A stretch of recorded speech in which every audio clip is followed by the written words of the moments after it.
C'est une association de malfaiteurs, c'est-à-dire qu'à la fois les particules fines sont des éléments irritants pour la muqueuse, une muqueuse irritée et donc plus sensible, et les pollens vont pénétrer plus facilement.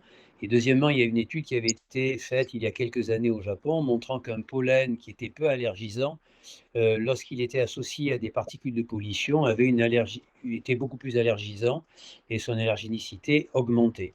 Donc en fait, il y a des éléments qui sont, je dirais, défavorables pour le patient lorsqu'on associe de la pollution avec des particules en suspension dans l'air et une grande quantité de pollen. En gros, la pollinisation du cyprès se situe entre fin décembre et début janvier pour le démarrage et se termine fin mars, ça peut aller jusqu'en avril. L'année dernière, il y a eu mi-avril, encore des pollens de cyprès.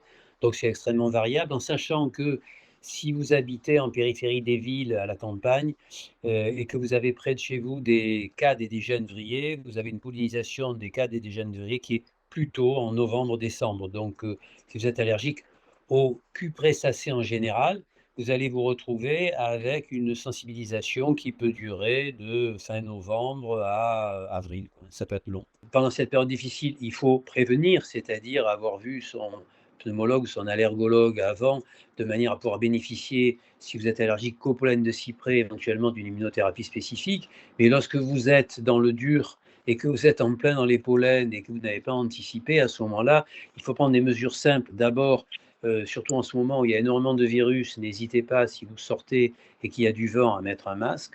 Ça aura un double effet.